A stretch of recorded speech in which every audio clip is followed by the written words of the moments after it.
24-এর বড় প্রাপ্তি অবশ্যই জনগণের ভোটাধিকার কেড়ে নিয়ে বছরের পর বছর ক্ষমতায় চেপে থাকা একটি সরকারের পতন তো বটেই। 5 আগস্ট পালিয়ে যাওয়ার পর আওয়ামী লীগ আর দেশের মাটিতে প্রকাশ্য হতে পারেনি। তারা বিতাড়িত হওয়ার পর দৃশ্যপটে আসেন অধ্যাপক ডক্টর মোহাম্মদ ইউনূস। তাকে প্রধান উপদেষ্টা করে গঠিত হয় অন্তর্বর্তী সরকার। তিনি ও তার পরিষদের বড় সাফল্য হিসাবে আমরা দেখতে পাচ্ছি দেখানো হচ্ছে নানা কিছু। তার মধ্যে যেটা নিয়ে সবচেয়ে বেশি কথা হতে পারে সেটা হচ্ছে সবজির দাম কম। অবশ্য এর উল্টো পিঠে রয়েছে আলু, পেঁয়াজ, টমেটো চাষিরা নাকি নিঃস্ব হয়ে যাচ্ছেন, কেউ কেউ বলছেন। আবার অনেকে আমরা দেখতেও পাচ্ছি লোকসানে পড়ে ঋণে থাকা একাধিক কৃষকের আত্মহত্যার খবরও। তবে প্রধান উপদেষ্টা প্রেস উইংয়ের অতি সক্রিয়তার কারণে এসব খবর আড়ালে চলে যাচ্ছে। সামনে আসছে ডোনাল্ড ট্রাম্প, আমেরিকার প্রেসিডেন্ট। তিনি আমাদের উপর 35% ট্যারিফ আরোপ করেছিলেন। সেই 35% ট্যারিফ থেকে এখন ট্যারিফ নেমে এসেছে 20%-এ। সেটা সরকারের বড় সাফল্য হিসাবে বিবেচিত হচ্ছে। কিন্তু সরকারের বড় সাফল্যকে আমরা বড় সাফল্য বলতে পারতাম যদি এই নিয়ে সরকারের মধ্যে নানা ধরনের ঢাক গুড়গুড় না থাকতো। সরকার কিন্তু এই আলোচনার জন্য, এই সাফল্যের জন্য সাবাসী দিচ্ছে এখন বাণিজ্য উপদেষ্টা থেকে, কিন্তু সেখানে অনেকদিন ধরে নিরাপত্তা উপদেষ্টাও ছিলেন। তিনি নাকি অনেক কথা বলেছেন এবং সেইটার মধ্যে নাকি নানা ধরনের গোপনীয়তাও ছিল। সেই গোপনীয়তার কারণে এবং গোপনীয়তা ভঙ্গ করার কারণে একজনের চাকরিও চলে গেছে। সেটা কেন গেছে, কিসের বিনিময়ে আমরা 35% থেকে 20% পেলাম, সেটা এখন অবশ্য আমরা জানতে পারছি না। প্রধান উপদেষ্টার প্রেস সচিব অবশ্য বলছেন কোনো ধরনের সামরিক চুক্তি তিনি করেন নাই। এখন তিনি তো আসলে অনেক জ্ঞানী মানুষ। তার কথা মানে মানে মানে একটা স্পিন ডক্টর বলে একটা কথা আছে, সেরকম একটা স্পিন ডক্টর। মানে উনি চুক্তি করেন নাই এ কথা হয়তো ঠিকও হইতে পারে, হয়তো উনি মেমোরেন্ডাম অফ আন্ডারস্ট্যান্ডিং করছেন, হয়তো উনি এমন একটা কিছু করছেন যেটা চুক্তি ছাড়া অন্যরকম নাম দেওয়া হইতে পারে, আমরা জানি না। তো ঠিক আছে, বেনিফিট অফ ডাউট হিসাবে আমরা ডক্টর ইউনূসকে কিছু পয়েন্ট দেই যে ডক্টর ইউনূস হচ্ছে 35% থেকে 20% কমাইতে পারছেন ট্যারিফ আমেরিকার বাজারে, তার জন্য আমাদের ব্যবসা বাণিজ্য বড় বিপদে পড়বে না, সেইটা কেউ কেউ দাবি করতেছেন। আপনি আমাদের ধন্যবাদ জানবেন ডক্টর মোহাম্মদ ইউনূস, আপনি আমাদের ধন্যবাদ জানবেন জনাব বাণিজ্য উপদেষ্টা জনাব বশির, এবং আপনি আমাদের ধন্যবাদ জানেন, কিন্তু আমাদেরকে একটু ভালো করে জানায়েন যে আসলে কিসের বিনিময়। আমি আবারও বলি, 35% থেকে যে 20%-এ আনলেন, কিসের বিনিময়, কোনো কিছু বিনিময় করতে হয়েছে কিনা সেটা একটু ভালো করে একটু জানায়েন। এবার আমরা দেখি যে সরকার প্রধান হিসাবে এই 1 বছর আপনার কেমন ছিল প্রফেসর ডক্টর মোহাম্মদ ইউনূস, প্রিয় অধ্যাপক, প্রিয় স্যার, প্রিয় শান্তিতে নোবেল বিজয়ী। আমি দেখতে পাচ্ছি বা আমরা দেখতে পাচ্ছি ক্ষমতায় আসার পর ডক্টর মোহাম্মদ ইউনূসের গ্রামীণ প্রতিষ্ঠানগুলো বা তার সামাজিক ব্যবসার শাখা প্রশাখাগুলো যে উত্থান, তা নিয়ে অনেক অনেক গণমাধ্যম, সামাজিক মাধ্যম, কিন্তু পরিচিত গণমাধ্যমের মধ্যে নিউ এজ বিশেষ প্রতিবেদন প্রকাশ করেছে, যাকে আমি বলছি কনফ্লিক্ট অফ ইন্টারেস্ট। একটু চোখ বোলান, এর মধ্যে রয়েছে গ্রামীণ ইউনিভার্সিটি অনুমোদন, গ্রামীণ এমপ্লয়মেন্ট সার্ভিসের জনশক্তি রপ্তানির লাইসেন্স পাওয়া, গ্রামীণ টেলিকমের ডিজিটাল ওয়ালেট চালুর অনুমতি। মনে হচ্ছে এগুলি কনফ্লিক্ট অফ ইন্টারেস্ট, মনে হচ্ছে এর একটাও মিথ্যা কথা, মনে হচ্ছে এর একটাও আমরা ডক্টর মোহাম্মদ ইউনূসকে পছন্দ করি না সেজন্য বলতেছি। আরেকটু সামনে যাই, গ্রামীণ ব্যাংকের আগামী 5 বছরের কর মৌকুফ করেছে অন্তর্বর্তী সরকার। গ্রামীণ ব্যাংকে সরকারের শেয়ার কমিয়ে 25% থেকে 10% করা হয়েছে। আগের সরকার থাকলে 666 কোটি টাকা কর দিতে হতো ডক্টর মোহাম্মদ ইউনূসকে। এটা ছিল আদালতের রায়। নিজে ক্ষমতা আসার পর আদালতের মাধ্যমেই অব্যাহতি পেয়েছেন রাতারাতি। এটা সত্যি যে যে সরকারটা চলে গেছে, যে সরকারটা পালায়ে গেছে, যে সরকারটা পতিত, সেই সরকার ডক্টর মোহাম্মদ ইউনূসকে মামলা দিয়ে নিপীড়ন করেছিল। কিন্তু তিনি নিজে ক্ষমতা আসার পর রাতারাতি যে মামলাগুলি থেকে অব্যাহতি নিলেন, সেটা আইন মেনে, নাকি সাবেক প্রধানমন্ত্রী শেখ হাসিনা সরকারের মতোই ক্ষমতায় এসে রাষ্ট্রপক্ষ হওয়ার সুবিধা নিয়ে সব প্রত্যাহার করিয়েছেন? অথচ নতুন বাংলাদেশ, নতুন বন্দোবস্তের উদাহরণ তৈরি করতে ডক্টর ইউনূস মামলায় লড়ার ঘোষণাও দিতে পারতেন।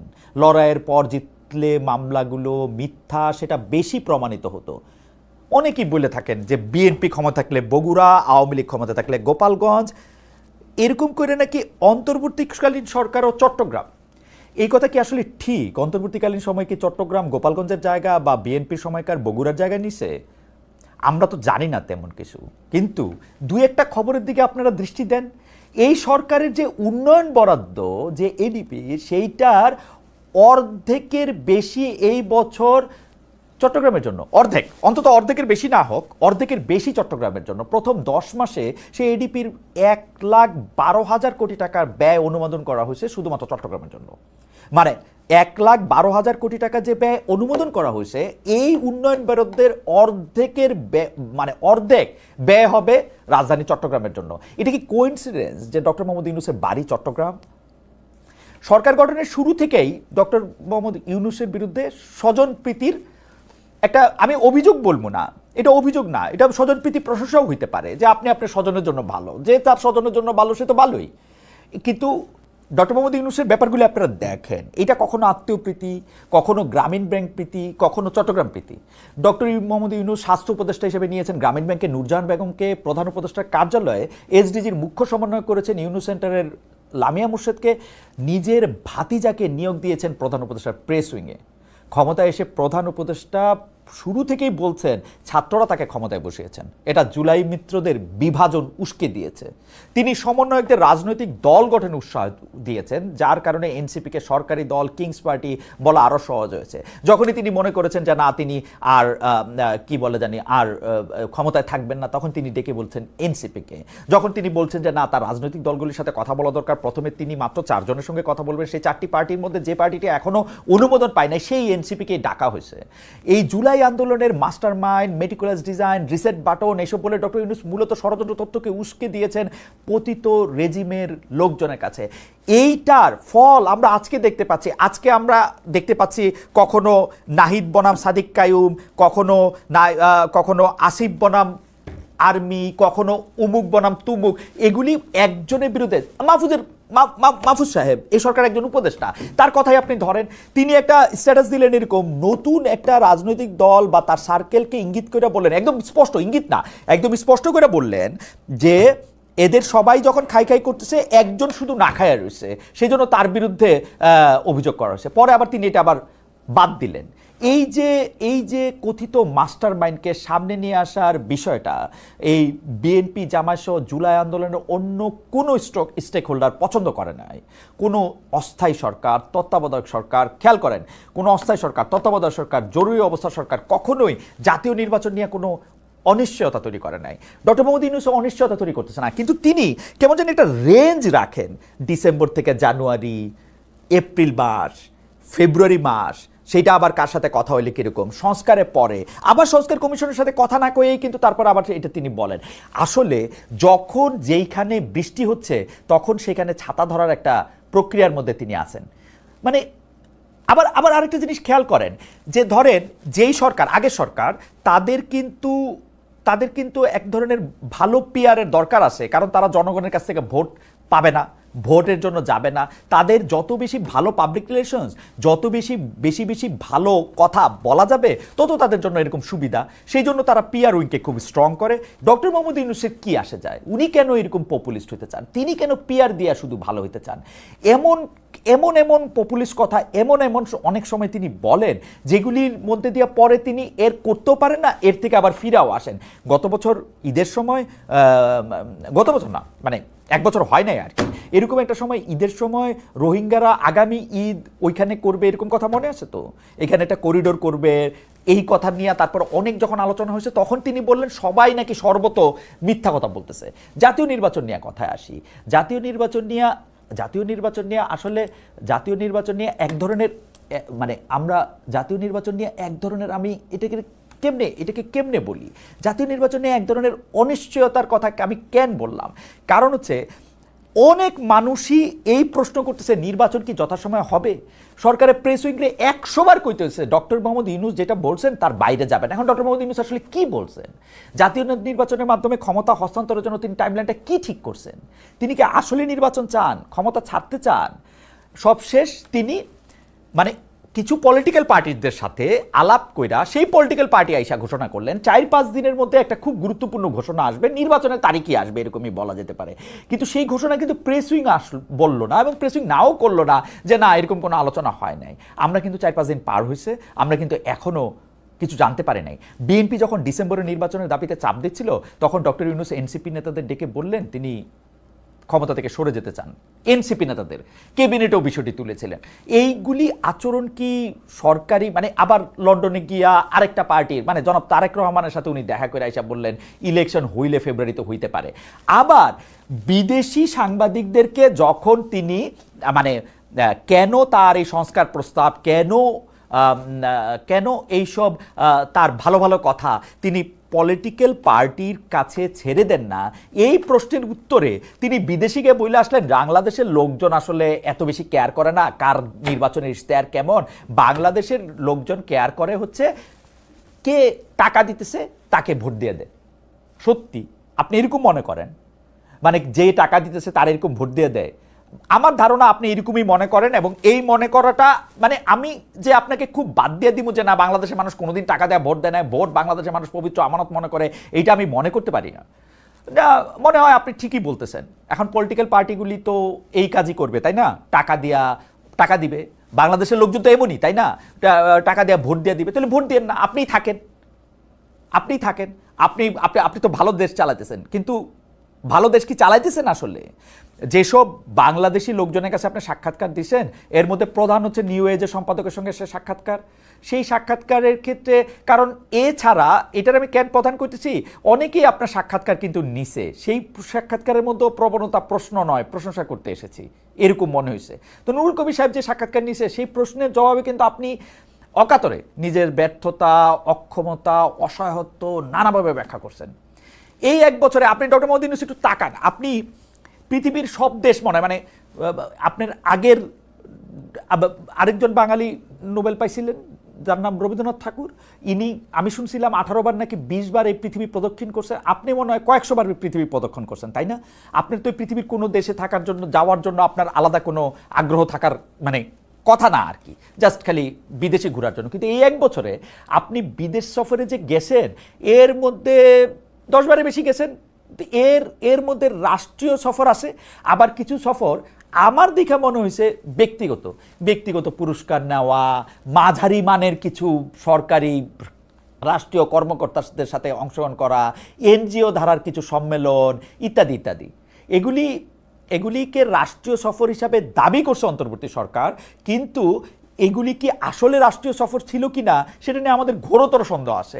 এবং আপনি কিন্তু একটা বিশাল প্রেস উইং নিয়ে আপনি বিদেশে যান, এবং এই প্রেস উইংয়ের কাজ থাকে হচ্ছে আপনাকে সবচেয়ে ভালো দেখানো। এর মধ্যে আমরা নিশ্চয়ই ভুলা যায় নাই, সবচেয়ে সমালোচিত হলো লন্ডনে গিয়ে ব্রিটিশ প্রধানমন্ত্রীর সাক্ষাৎকার না পাওয়া। আপনার প্রেস উইং প্রথমে বলছিল যে তিনি কানাডা চলে গেছেন, আবার সেই রাষ্ট্রীয় সফরের নামে আপনি আসলে তখন বিএনপির প্রধানের সাথে বৈঠক করে আসছেন। মানে ডক্টর মোহাম্মদ ইউনূসের আমি আসলে মানে আমি জিনিসটা কীভাবে বলি, ডক্টর মোহাম্মদ ইউনূসের থেকে আমাদের আশা আসলে অনেক অনেক অনেক অনেক গুণ বেশি ছিল। কিছু কনফ্লিক্ট অফ ইন্টারেস্টের কথা আমি বললাম, ডক্টর মোহাম্মদ ইউনূসের এগুলি দরকার ছিল না। ডক্টর মোহাম্মদ ইউনূসে অনেকে বলে থাকেন, কেউ তার সাপোর্টাররা বলতেছেন আমারে যে ভাই উনি তো কয়দিন পর অবসরে চলে যাবেন, অবসরে যাওয়ার পরে উনি যেসব কাজ করবেন সেই কাজগুলি নাইলে তিনি গুছাইতেছেন, তো এতে কী অসুবিধা হয়েছে? ভাই ডক্টর মোহাম্মদ ইউনূসের কি কাজের অভাব? তিনি কাজ করতে চাইতেছেন। 80 বয়সের বেশি, 82-83 বছর বয়সের একজন প্রবীণ মানুষ, সারা পৃথিবীতে চেনা মানুষ, তিনি এগুলি করবেন? এইটা যে কনফ্লিক্ট অফ ইন্টারেস্ট সেটা তিনি বুঝবেন না। তিনি বলেন যে গ্রামীণ হচ্ছে তিনি তো গ্রামীণের মালিক না, তো তিনি তো গ্রামীণের ট্রাস্টি। গ্রামীণে একটা লোকের নিয়োগ হয় তার চাওয়া ছাড়া, আপনি আমারে বলেন তো গ্রামীণের মালিক হওয়া কাকে বলে? মানে কেন? মানে গ্রামীণের নামে আপনি যখন একটা ম্যান পাওয়ার প্রতিষ্ঠান নেন, একটা ইউনিভার্সিটি নেন, একটা ইয়ার মধ্যে নিজে সাইন করেন, ডক্টর মোহাম্মদ ইউনূস আপনি কি বুঝতে পারেন যে এটা একটা কনফ্লিক্ট অফ ইন্টারেস্ট হয়? ডক্টর মোহাম্মদ ইউনূস আপনি প্রায়ই বলে থাকেন যে সুযোগ হেলায় হারানো যাবে না। নিজেকে একজন আদর্শ শাসক হওয়ার, শাসক হিসেবে আদর্শ মডেল হওয়ার সুযোগ আপনি হেলায় হারাইতেছেন না। যাই হোক, আপনার উপদেষ্টাদের মানে অন্যদের কথা একটু আসি সবচেয়ে আলোচিত উপদেষ্টাদের একজন প্রফেসর ডক্টর আসিফ নজরুলের কথায়। ডক্টর আসিফ নজরুল মানে আপনি আইন উপদেষ্টা হওয়ার পরে আপনি নিজে যত বেশি মানে আমি কি বলবো মানে ভয় ভীতির পরিচয় দিছেন, এত ভীতু লোক আপনি কখনোই ছিলেন না আমার মনে হচ্ছে। কারণ হচ্ছে আপনি পপুলিস্ট জায়গা থেকে কেউ আপনাকে কোনো কিছু বললে সেগুলিকে আপনি এত বেশি গুরুত্ব দিচ্ছেন এবং গুরুত্ব দিতে দিতে নিজেকে হাস্যকর হিসাবে প্রমাণিত করছেন। আমি হয়তো আপনাকে দুর্নীতিগ্রস্ত বলতে পারবো না, কারণ আমার কাছে প্রমাণ নাই, কিন্তু আপনি যে কত দুর্বল, এবং দুর্বলরা কি করে জানেন? দুর্বলরা হচ্ছে চেয়ারের, ডক্টর আসিফ নজরুল আপনার বলতেছি, দুর্বলরা হচ্ছে যে চেয়ারে বসে, সেই চেয়ারে বসার সুযোগ নিয়ে বিভিন্ন অন্যায় করতে থাকে। উদাহরণ দিই, আমি বিচারকদের সম্পর্কে, মানে বিচারাঙ্গনে আপনি কি করতেছেন সেটার আমি কিছু উদাহরণ দিই। গত মাসের 10 তারিখে, মানে 10 জুলাই আইন মন্ত্রণালয় প্রজ্ঞাপন জারি করে 18 জন বিচারককে বাধ্যতামূলক অবসরে পাঠায়।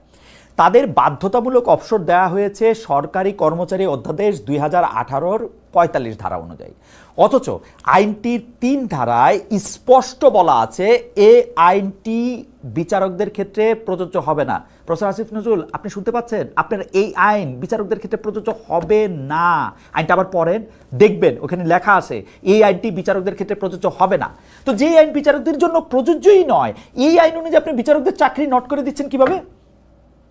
আদেশে বলা হয়েছে জনস্বার্থে তাদেরকে বাধ্যতামূলক অবসর দিয়েছেন, কিন্তু অনুমান করা যায় এই বিচারকেরা আওয়ামীপন্থী বা তারা আওয়ামী লীগ সরকারের আমলে স্বাধীনভাবে কাজ করেননি, এই অপরাধে তাদেরকে চাকরি থেকে সরিয়ে দেওয়া হয়েছে, তাই না?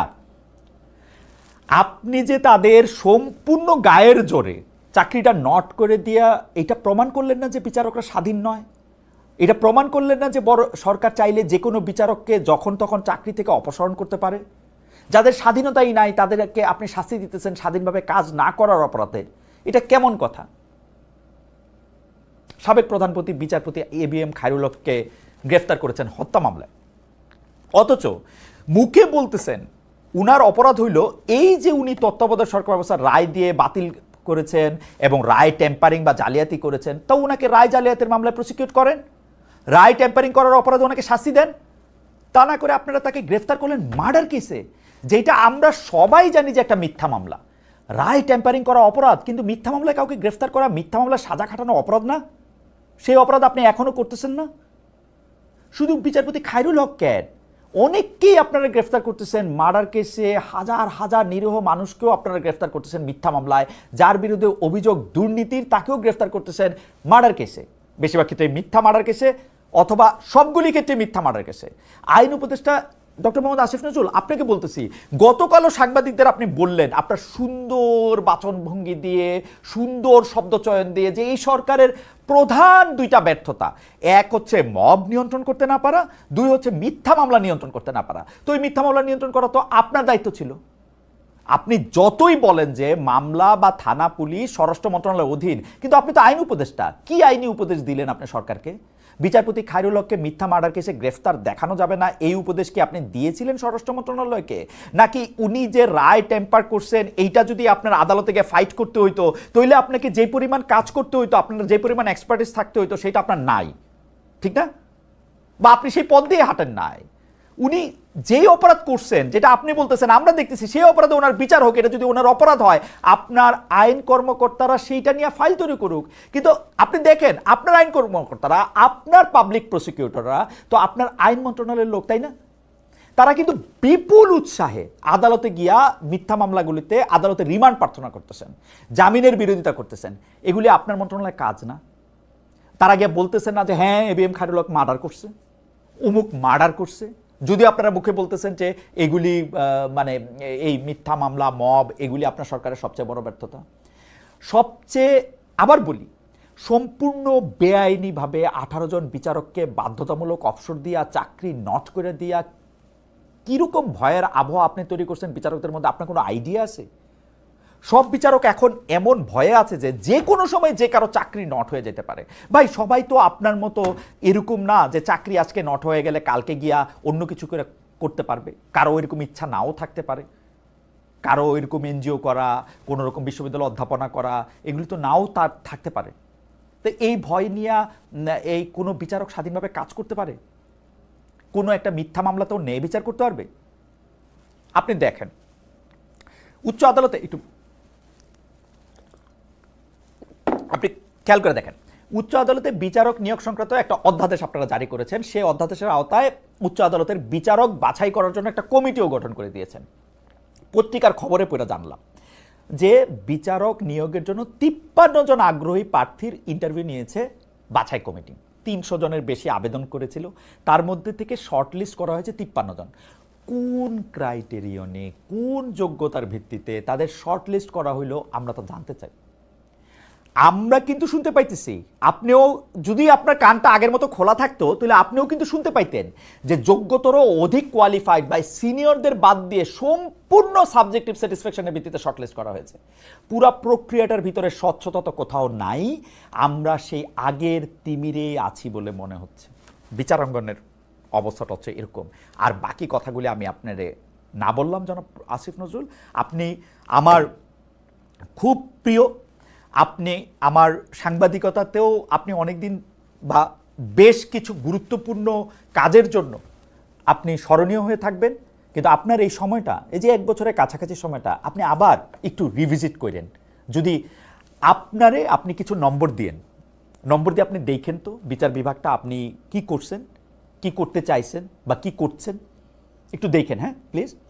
এবার আসি এই সময় সবচেয়ে দাপট বেশি উপদেষ্টা আরেক আসিফ, জনাব আসিফ মোহাম্মদ সজীব ভুঁইয়ার কথায়। জুলাই আন্দোলনের জীবনে মায়া ত্যাগ করে ফ্রন্ট লাইনে ছিলেন, নেতৃত্ব দিয়েছেন আসিফ মোহাম্মদ সজীব ভুঁইয়া। তার নেতৃত্বের কথা সবাই যারা যারা তার সঙ্গে ছিলেন তারা সবাই স্বীকার করেন। তারা বলেন যে তার একটা তার একটা দৃঢ় ভূমিকা সেই সময়ের জন্য, তার নেতৃত্বের কথা সবাই বলেন। সমন্বয়ক হিসেবে, ছাত্র প্রতিনিধি হিসেবে তিনি ক্যাবিনেটে আছেন। স্থানীয় সরকার, পল্লী উন্নয়ন ও সমবায় মন্ত্রণালয় এবং যুব ক্রীড়া মন্ত্রণালয়ের মধ্যে গুরুত্বপূর্ণ দপ্তর পেয়েছেন, সেই হিসাবে সবচেয়ে দাপুটে উপদেষ্টাও বটে। আবার কাজে কর্মেও দাপটের পরিচয় দিচ্ছেন। তার বিরোধিতার কারণেই আদালতের রায় পেয়েও বড় রকম চাপ প্রয়োগ করেও দক্ষিণ ঢাকার মেয়র হিসেবে শপথ নিতে পারেননি ইশরাক হোসেন। আসিফের মধ্যে কেউ কেউ পলাতক ওবায়দুল কাদেরের ছায়া দেখতে পান। পোস্ট দিয়ে ছবি তোলার চর্চা আছে, তবে কাদেরের চেয়ে কিছুটা কম। তবে হেলিকপ্টার কাণ্ডে আবার কাদেরকে ছাড়িয়ে গেছেন বলে কেউ কেউ বলছেন। গেল শীতকালে আসিফ 6 দিনে 28 বার হেলিকপ্টার চড়েছেন, যার মধ্যে উত্তরবঙ্গে শীত বস্ত্র বিতরণ ও উন্নয়ন কাজ পরিদর্শনের ব্যাপার স্যাপারগুলি ছিল। স্থানীয় সরকার উপদেষ্টা রাজনীতির মধ্যে পলিটিক্স করে বেড়াচ্ছেন ক্ষমতায় থেকে। ইয়েস, রাজনীতির মধ্যে তিনি পলিটিক্স করে বেড়াচ্ছেন। ক্রিকেট মাঠে গেলে তার নামে মিছিল হয়, সেটা আন্তর্জাতিক খেলা হোক কিংবা হোক বিপিএল। বিতর্কিত করে বিসিবি থেকে ফারুক আহমেদকে তাড়াতে যে তার ভূমিকা আছে সেটা দিনে দিনে স্পষ্ট হচ্ছে, কারণ তিনি ক্রিকেটের প্রভাবটা ধরে রাখতে চান। নানা বিতর্ক থাকলেও ফারুকের মধ্যে স্বাধীনচেতা মনোভাব ছিল, সেটা হয়তো আসিফের ভালো লাগেনি। আসিফ ফেসবুক পোস্ট দিয়ে কখনো মবকে উৎসাহ দিচ্ছেন, কখনো এনসিপির কর্মসূচি জমাতে পরোক্ষ ভূমিকা রাখতে চাইছেন, কখনো বিএনপির নিন্দামন্দ করছেন, কখনো হাসনাত কখনো আসিফ মোহাম্মদ সজীব ভুঁইয়া আসলে সরকারে আছেন না এনসিপিতে আছেন সেটা অনেক সময় তিনি আলাদা করতে পারেন না। তিনি আলাদা করতে পারেন কিনা পারেন জানি না, আমরা আলাদা করতে পারি না। হাসনাত আবদুল্লাহ আরেকজন সমন্বয়ক, এনসিপির শীর্ষ নেতাদের একজন, যখন সেনাপ্রধান ওয়াকার সাহেবের সমালোচনা করেন তখন বলা যায় সিন্ডিকেট করে আসিফ ভিডিও বক্তব্য পোস্ট করেছেন, যেখানে সেনাপ্রধান ও প্রধান উপদেষ্টার মধ্যে গ্যাঞ্জাম লাগানোর উপাদানই মুখ্য ছিল। সেনাপ্রধান নাকি ডক্টর ইউনূসকে সরকার প্রধান হিসেবে মানতে চাননি। আমি আমি আমি অনেক উপদেষ্টাকে, একাধিক উপদেষ্টাকে জানতে চেয়েছিলাম যে উনি যে এই কথা বললেন এটাকে আপনারা শুনেছেন, এটা যে উনি বললেন এটাকে আপনারা তার কাছে জানতে চেয়েছেন যে এটা কেমনে উনি বললেন, এটা বলা ঠিক আছে কিনা, আপনারা উৎসাহ দিয়েছেন তাকে। আর্মির সুযোগ সুবিধার বিষয়ে মানুষের ক্ষোভ আছে, কিন্তু কোনো কোনো উপদেষ্টার প্রকাশ্যে জড়িয়ে পড়া মানুষ ভালো চোখে দেখে নাই। এটা একটা ফাংশনাল গভর্নমেন্ট হইতে পারে না যে আপনি তার সাথে একটা একটা সংকট সৃষ্টি করবেন। জুলাইয়ের মাঝামাঝি এনসিপি গোপালগঞ্জ সফরের সময় আসিফ নৌকা প্রতীক নিয়ে নির্বাচন কমিশনকে আক্রমণ করেছেন। একটা স্বরাষ্ট্র উপদেষ্টার সঙ্গে তিনি একটা কন্ট্রোল রুমে বসে থেকে সরাসরি এটা পর্যবেক্ষণ করেছেন। কেউ কেউ বলেছেন জুস খেতে খেতে তিনি দেখেছেন। তো সেখানে গোলাগুলি হয়েছে, মানুষ মারা গেছে। তো সেইটার দায় তার উপর পড়ে না? তিনি কি তাদের বলছিলেন গুলি করতে নাকি বলছিলেন গুলি না করতে? তিনি কি তাদের কি বলছিলেন আসলে? কেন তিনি ওখানে মনিটর করার জন্য তিনি ওইখানে গিয়ে বসছিলেন? উনি নিজে সরকারে আসেন, খেয়াল করেন, নিজে সরকারে থাইকা মিটফোর্ড হত্যাকাণ্ডকে তিনি প্রস্তর যুগ বলে বিএনপিকে গালি দিয়েছেন। ভালো, দেশের প্রতিটা হত্যাকাণ্ডের দায় দায়িত্ব যে সরকারের সেইটা কি তিনি জানেন? জনাব আসিফ মোহাম্মদ সজীব ভুঁইয়া তিনি কি এটা জানেন? কোথায় দুঃখ লাগে জানেন? আর আমার জনাব আসিফ মাহমুদ সজীব ভাই, আপনার আর আমার কয়েকদিন আগে মানে এটা যাই না, আপনিও একটু পুলকিত হয়েছেন বলে আমি শুনছি, আমিও একটু আমার ভালো লাগছে যে আপনার আর আমার বাবা দাদা একই জায়গা থেকে আসছেন। সেই একই জায়গার তে আপনি ইলেকশন করবেন বললেন, যান, আপনি কি এটা ঠিক কাজ হবে? আজকে আপনি উপদেষ্টা আছেন, আগামীকাল ইলেকশনের তফসিল ঘোষণা পরে আপনি উপদেষ্টা পদ ছাইরা দিয়ে গিয়া সেখানে ইলেকশন করতে গেলেন, বললেন এখন আর আমি উপদেষ্টা নাই, সেটা খুব ভালো কাজ হবে? আপনি কি জানেন জনাব ওবায়দুল কাদেরের দাপটে তার ভাই যেমন ক্ষমতাধর হয়েছিলেন, সেই প্রবণতা সম্ভবত আপনার বাবার উপরেও ভর করেছে? আপনি কি জানেন যে জনাব বিল্লাল হোসেন কুমিল্লার মুরাদনগরে যে অনেকটা অঘোষিত এমপির মতো বা এমপির চেয়ে বেশি ক্ষমতাধর, সেটা এখন স্পষ্ট? আপনি আপনি আপনি বলছেন যে এটা একটা অজান্তে হয়েছে, তাই না? আপনার অজান্তে হয়েছে জনাব আসিফ, তাই না? যে আপনার অজান্তে আপনার বাবা ঠিকাদারি লাইসেন্স নিয়েছিলেন, আপনি যখন জানছেন তখন এটা আবার বাতিল করা হয়েছে। আপনি এরকম আরেকটা গুরুতর অভিযোগ আসছে যে আপনার বাবা মবের মাধ্যমে তিনজন যে বা তিনটা যে হত্যাকাণ্ড হয়েছে তার হোতাদের অনেকটা রক্ষাকর্তা। আপনি অবশ্য বলছেন যে ওই টিভিটা তো আসলে ইশাক সাহেবের, তো ইশাক সাহেবের টিভি দেখে আপনার মানে আপনার বিরুদ্ধে এগুলো আপনি বলেন নাই, মানে আপনার ঘনিষ্ঠজনেরা বলছে, সেই জন্য এরকম কথাবার্তা ছড়ানো হতেছে। মানে আপনি এগুলিকে ষড়যন্ত্র বলে উড়াই দিচ্ছেন। আপনার সাবেক এপিএস মোয়াজ্জেমের বিরুদ্ধে দুর্নীতির তদন্ত করছে দুদক, তো আপনার এপিএস সাহেবের শত কোটি টাকার দুর্নীতি কি আপনার অজান্তে করা হয়েছে? আপনি এত অজান্তে থাকেন কেমনে? মানে এটা কেমনে সম্ভব? আপনি কেমনে এরকম মানে না জানা থাকেন? মনে করেন এপিএস এর তো নির্বাহী ক্ষমতা নাই, নির্বাহী ক্ষমতা আছে আপনার।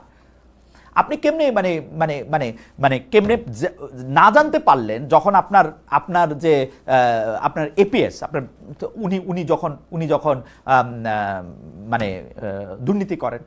দেখেন, আপনি একটা উপদেষ্টা, আপনার কি হয়, আপনার কিন্তু সরকারি নিরাপত্তার উপর কোনো ভরসা নাই।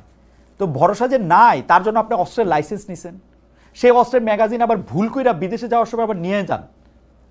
দেশের বিমানবন্দরে ধরা পড়ায় দেশের ইজ্জতটা বাঁচছে, বিদেশে ধরা পড়লে এই দেশে আর ঢুকতে পারতেন কিনা কেউ কেউ বলছে। কিন্তু আপনি কি প্রতিক্রিয়া জানালেন যে ম্যাগাজিন বিষয়ক ভিডিও কেমনে সাংবাদিকদের হাতে গেল? এটা নিয়ে আপনার খুব আপত্তি হইল। আপনার প্রধান আপত্তি হইল, আপনি একটু অল্প কইরা মোলায়েম একটু সরি বললেন, কিন্তু আপনার প্রধান আপত্তি হইল এটা সাংবাদিকদের কাছে গেল কেমনে। মানে আপনি খেয়াল করেন, আপনার ভয়ে কিছু মিডিয়া আপনার ওই যে বন্দুকের ম্যাগাজিন বিষয়ক প্রতিবেদন কিন্তু তখন প্রত্যাহারও করছে।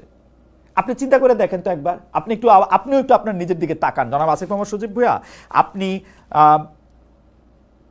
আপনি একটু এক বছরে আপনার নিজের দিকে আবার একটু দেখেন, নিজেরা আবার একটু বিবেচনা করেন, দেখেন তো আপনার কত পয়েন্ট আপনি দিতে পারেন। আমার আরেক বন্ধুর কথা বলি, জনাব মোস্তফা সরওয়ার ফারুকী। সত্যি সত্যি বন্ধু, কিন্তু আমরা একই সঙ্গে একই স্কুলে একই ক্লাসে পড়ছি কিছুদিন, ছোটবেলার স্কুল। তো সরকার গঠনের শুরুতে তিনি কিন্তু নিয়োগ পান নাই। কয়েক মাস পরে তারে সংস্কৃতি উপদেষ্টা হিসেবে নিয়োগ দেওয়া হয়। তখন এর তীব্র বিরোধিতা করেছিল ধর্মভিত্তিক দল হেফাজত ইসলামী সহ কথিত তৌহিদি জনতা। ক্ষমতা পেয়ে এই গোষ্ঠীর মন জয় করতে যেন সব কাজ তিনি করতেছেন, তাদের সমর্থনও হয়তো পেতে শুরু করেছেন, কারণ তাকে নিয়ে সে আলোচনা সমালোচনা আর নেই। 5 আগস্ট যখন 32 নম্বরে বাড়ি ভাঙচুর আগুন দেওয়া হলো তখন তা মানতে পারেননি ফারুকী। তিনি দুঃখ ভারাক্রান্ত হয়ে ফেসবুকে পোস্ট করেন, প্রধান উপদেষ্টা শপথ নেওয়ার পর প্রথম কাজ হবে 32 নম্বরে বাড়ি পরিদর্শন। অথচ ফারুকী উপদেষ্টা হওয়ার পর ঘোষণা দিয়ে বুলডোজার অভিযান চালিয়ে 32 নম্বর বাড়ির অবশিষ্ট কিছু যে মাটিতে মিশিয়ে দেওয়া হলো, এই ঘটনায় একরকম মৌনই থাকলেন, যে মৌনতা তার সম্মতিরই লক্ষণ। মানে মানে সরকার যেমন মৌন ছিলেন মোস্তফা সরওয়ার ফারুকী নিজেও। এই এক বছরে শুধু বঙ্গবন্ধুর ভাস্কর্য নয়, মুক্তিযুদ্ধের নানা নিদর্শন ধ্বংস করা হয়েছে। এর বদলে কিছু জায়গায় জুলাই স্মারক বসানো হচ্ছে। এসব উদ্যোগের পক্ষে অনেক বেশি সক্রিয় এখন ফারুকী। মোস্তফা সরওয়ার ফারুকের হস্তক্ষেপের প্রতিবাদে, খবরদারের প্রতিবাদে, মৌখিক নির্দেশে কাজের অর্থায়ন দাবির প্রতিবাদে শিল্পকলা একাডেমির মহাপরিচালক পদ থেকে চলে গেছেন সৈয়দ জামিল আহমেদ, যাকে অন্তর্বর্তী সরকারি নিয়োগ দিয়েছিল। অনেকে বলেছেন, ফারুকী নিজেও বলেছেন যে এই নিয়োগ দেওয়াটা নিয়ে নানা ধরনের প্রশ্ন ছিল, জামিল আহমেদ সাহেবের কাজ নিয়েও নানা ধরনের প্রশ্ন ছিল। আমরা কে সত্য বলছেন কে মিথ্যা বলছেন তা এখনো ঠিক জানি না। আমরা শুধু জানি গত এপ্রিল মাসে সংস্কৃতি বিষয়ক উপদেষ্টা সংবাদ সম্মেলনে প্রশ্ন করতে এসে 2টি টেলিভিশন মিডিয়ার 2 জন সাংবাদিককে চাকরিচ্যুত করার অভিযোগ উঠেছিল। আমি অবশ্য এইখানে জনাব মোস্তফা সরোয়ার ফারুকী প্রশ্ন করেছে, প্রশ্ন হ্যান্ডেল করতে দেখেছি। আড়ালে তিনি কিছু করেছেন কিনা সেটা আমাদের জানা নাই, হয়তো তিনি আড়ালে কিছু করেন নাই, কিন্তু সরকার এমন একটা ভয়ের সংস্কৃতি তৈরি করছে যে তারা এই রিস্কই আর নেয় নাই। এই রিস্ক তারা নেয়ার নেওয়াটা তারা ওয়ার্থ ইট মনে করে নাই। আপনি আরও দেখেন মোস্তফা সরোয়ার ফারুকী যে মন্ত্রণালয়ের সাথে জড়িত, সে চলচ্চিত্রতে যে অনুদান দেওয়া হয়েছে, সেই অনুদান এবার কারা পাইছে, কি হিসাবে পাইছে, কেমনে এটা বিবেচনা করা হয়েছে, কত সময়ের মধ্যে কতজন এটা দেখছে, সেগুলির দিকে একটু দেখেন। আমরা আমরা আমরা আমরা তার বিরোধিতাকারী ইসলামিস্ট রাজনীতিবিদ, কথিত তৌহিদ জনতা, মানে মানে তার বিরোধী হচ্ছে ফারুকীর কাজের চ্যালেঞ্জে যারা প্রথম থেকে বিরোধিতা করতেছিল, যে ইসলামী রাজনীতিবিদ, কথিত তৌহিদি জনতা এবং বিদেশে বৈশা যারা তার বিরোধিতা করতেছিলেন, তাদেরকে তুষ্ট করে এখন জনাব ফারুকী কাজ করতেছেন, ঠিক না? তাদেরকে আপনার এখন খুব রাজি খুশি রাখতে হইতেছে। আরেকজনের কথা বলি, তারে আমি চিনি না, মানে তারা বাংলাদেশের যার কথাই জিজ্ঞেস করি তাই সেই চিনে না। তিনি গ্রামীণ ব্যাংকের শীর্ষ কর্মকর্তা হিসেবে পরিচিত ছিলেন। অধুনা তার পরিচয় মন্ত্রী পদমর্যাদায় স্বাস্থ্য উপদেষ্টা, জনাব না উনি নূরজাহান বেগম। উনাকে বলা হইতেছে যে একটা থাকে না, মানে মানে ডক্টর মোহাম্মদ ইউনূসের স্বজনপ্রীতির একটা উদাহরণ হিসাবে তার নামটা আমরা অনেকদিন মনে রাখবো। নূরজাহান বেগমরা একটু চিনতে চেষ্টা করলাম যে উনার কেরিয়ার এনজিও ভিত্তিক, গ্রামীণ ব্যাংকে গুরুত্বপূর্ণ দায়িত্ব পালন করছেন, গ্রামীণ ব্যাংক সংশ্লিষ্টতার কারণেই তাকে ক্যাবিনেটে নিয়েছেন ডক্টর ইউনূস। শুরু থেকে এই অভিযোগ রয়েছে। স্বাস্থ্য সম্পর্কিত বা স্বাস্থ্য মন্ত্রণালয়ের মতো এত বড় একটা মন্ত্রণালয় পরিচালনার অভিজ্ঞতা তার রয়েছে কিনা এমনটা আমরা জানি না। সম্প্রতি এনসিপি নেতা জনাব হাসনাত আবদুল্লাহ এসব সমালোচনা করে নূরজাহান বেগমের পদত্যাগ দাবি করেছেন। স্বাস্থ্যখাত দেশের বড় অরাজকতার জায়গা হলেও সেখানে সংস্কারের কোনো উদ্যোগ দেখা যাচ্ছে না, সব চলছে আগের সিস্টেমেই। স্বাস্থ্য উপদেষ্টা নূরজাহান বেগমের সাবেক প্রিয় তুহিন ফারাবী এবং বর্তমান প্রিয় মাহমুদুল হাসানের বিরুদ্ধে ক্ষমতার অপব্যবহার, তদবির বাণিজ্য, চাঁদাবাজি, টেন্ডার বাণিজ্য সহ নানাবিধ দুর্নীতি ও অনিয়মের মাধ্যমে শত শত কোটি টাকার অবৈধ সম্পদ অর্জনের অভিযোগ অনুসন্ধান করছে দুদক। স্বাস্থ্য মন্ত্রণালয় জুলাই আন্দোলনের হত্যাকাণ্ডের সংখ্যা চূড়ান্ত করতে পারেনি এখন পর্যন্ত। সবশেষ তথ্য অনুযায়ী গণ অভ্যুত্থানে 864 জন মারা গেছে। আহতদের চিকিৎসা নিয়ে নানা নৈরাজ্য হচ্ছে। এই 864 জনেরটাও আমি মন থেকে বললাম। সর্বশেষ তারা কি তথ্য দিয়েছেন, সেটা কি আপডেট করেছেন, সেটা আমার কাছে সর্বশেষ তথ্য অনুযায়ী তারা সেটা এখনো আপডেট করেন নাই। আহতদের চিকিৎসা নিয়ে নানা নৈরাজ্য আছে। আবার চক্ষু ইনস্টিটিউটে পঙ্গু হাসপাতালে জুলাই আহতদের একটি অংশ নানা নৈরাজ্য তৈরি করেছে। স্বাস্থ্যসেবাকে জনমুখী, সহজলভ্য ও সর্বজনীন করতে প্রয়োজনীয় সংস্কার প্রস্তাবের লক্ষ্যে অন্তর্ভুক্ত সরকারের প্রধান উপদেষ্টা অনুমোদন ক্রমে স্বাস্থ্য খাত সংস্কার কমিশন নামে কমিশন গঠন করে গত 18 নভেম্বর গেজেট প্রকাশ করা হয়। তারা সুপারিশ জমা দিল, এটা যে অগ্রাধিকারে নেই তা একদম স্পষ্ট। আরও 2টা সংস্কার কমিশনের কথা আমি আবার বলবো। একটু স্বরাষ্ট্র উপদেষ্টা লেফটেন্যান্ট জেনারেল অবসরপ্রাপ্ত জাহাঙ্গীর আলম চৌধুরীর কথা বলেনি। অনেকেই বলতেছেন ব্রিগেডিয়ার জেনারেল সাখাওয়াত সাহেবের এই কেমন বিকল্প, অন্তর্ভুক্ত সরকারে এক সপ্তাহের মধ্যে বলা যায় উচিত কথার বলি হয়েছিলেন ব্রিগেডিয়ার জেনারেল অবসরপ্রাপ্ত এম সাখাওয়াত হোসেন। তাকে সরিয়ে নতুন উপদেষ্টা করা হয় হচ্ছে লেফটেন্যান্ট জেনারেল অবসরপ্রাপ্ত জাহাঙ্গীর আলম চৌধুরীকে। দেশের স্বরাষ্ট্রমন্ত্রীরা ঐতিহ্যগতভাবেই বেফাস কথা বলেন, সেই ঐতিহ্য ধরে রাখতে পেরেছেন জাহাঙ্গীর আলম চৌধুরী। চুরি ডাকাতি ছিনতাই মব থামাতে ব্যর্থ উপদেষ্টা রাত 3টায় সংবাদ সম্মেলন করেন। এই সরকারকে জনগণ 5 বছর চায়, সেই ক্যাম্পেইন করেন স্বরাষ্ট্র উপদেষ্টা। পুলিশের সংস্কার হয়নি, কিছু বললেই বলা হয় যে আগের আমলের পুলিশ রয়েছে, সেই পুলিশ দিয়ে আর কাজ করা যাচ্ছে না, সেই পুলিশ সংস্কার করা যায় নাই। কিন্তু আপনারা আর কতদিন পর্যন্ত আগের আমলের পুলিশ, আওয়ামী পুলিশ এইসব কথা বলবেন? এটা আল্লাহ ছাড়া আর কেউ বলতে পারবে না। আগের মতোই পিক এন্ড চুজ করে পুলিশ কাউকে পেটায়, কাউকে মব করতে দেয়। অন্তর্বর্তী সরকারকেও পুলিশ তার নিজের মতো করে ব্যবহার করে। আইন শৃঙ্খলার ব্যাপক অবনতি দেখে মনে হচ্ছে আইন শৃঙ্খলা বাহিনীর উপর এই সরকারের কোনো নিয়ন্ত্রণ নাই। বরং আমাদের এই স্বরাষ্ট্র উপদেষ্টা অনেক বেশি মানবিক মানুষ, এটা প্রমাণ করার জন্য পুলিশ গিয়া কি খাচ্ছেন, তারপরে হচ্ছে কি খাইলে ভালো হবে, কিভাবে টাকা জমা রাখলে ভালো হবে, এগুলি নিয়ে বেশি ব্যস্ত বলে মনে হইতেছে। এই আইন শৃঙ্খলার বিষয়ে অনেক বেশি রিল্যাক্টেন্ট মনে হইতেছে যে পুলিশের কর্তা ব্যক্তিদের। মপতন্ত্র সব জায়গায় দৃশ্যমান হইলেও কোর্ট কাচারি থেকে শুরু করে সব জায়গায় সিদ্ধান্ত গ্রহণ প্রক্রিয়ার সব জায়গায় আমরা মানে আমরা এক ধরনের মানে কি বলবো দ্বিধা দ্বন্দ্ব ইফ বাট এগুলি দেখতে পাচ্ছি। অনেকেই বলে থাকেন যে ভাই বাংলাদেশে যা হইতে পারতো আর কি, যা হইতে পারতো তার চেয়ে ভালোই আসে। মানে একটা গল্প আছে না, এর চেয়েও খারাপ হইতে পারতো, গল্পটা মানে পরে আরেকদিন বলবো নে। আসলে সব কথাই আমি এর চেয়েও খারাপ হইতে পারতো দিয়ে আমি আসলে কইতে পারি। এই যে এখনো যে কিছু মানুষের ধারণা সরকার এই পোলাপাইনগুলির রাস্তায় রেখেছে কিছুটা আর্মিকে কাউন্টার করার জন্য, অথবা তৃণমূলে যেহেতু তাদের কোনো লোকজন নাই এই সব পোলাপানি সেগুলির অভাব পূরণ করতেছে। চাঁদাবাজিতে মানুষ অস্থির হয়ে আছে, যেখানে বিএনপির লোকজন বেশি জড়িত, এটা একদম দিবালকের মতো স্পষ্ট। বিএনপির লোকজন চাঁদাবাজিতে বেশি জড়িত। জুলাই আন্দোলনের মিত্র দলগুলির কাছে এই সরকার যেন অসহায়। এই সরকারের সময় অধিকার চাইতে গিয়ে পুলিশের পিটুনি খাইতেছে শ্রমিকেরা। সম্প্রতি মোহাম্মদপুর এলাকায় ছিনতাই শিকার একজন থানায় গিয়ে উল্টো বিড়ম্বনায় পড়েছেন। এই ঘটনা ফেসবুকে ভাইরাল হলে তখন পুলিশের টনক নড়ে। সরকারের কর্তারা নিরাপত্তা ইস্যুতে আবারও মনে করে দেয়, নিরাপত্তা ইস্যু এলেই পতিত ফেসিবাদীদের ষড়যন্ত্রের কথা বলেন। একজনকে গ্রেফতার করা হয়েছে, তিনি নাকি ট্রেনিং দেন একজন আর্মিকে।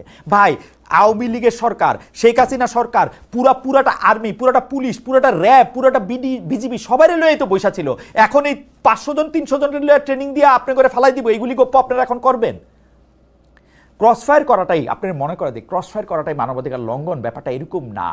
রাষ্ট্রীয় বাহিনীর যেখানে উপস্থিত থাকার দায়িত্ব সেখানে যদি উপস্থিত না থাকা বা মানবাধিকার লঙ্ঘন হতে দেয়, নীরবে বা ইনঅ্যাকশনের মাধ্যমে একটা ভয়ানক অবিচার হতে দেয়, সেইটাও ভায়োলেশন অফ হিউম্যান রাইটস।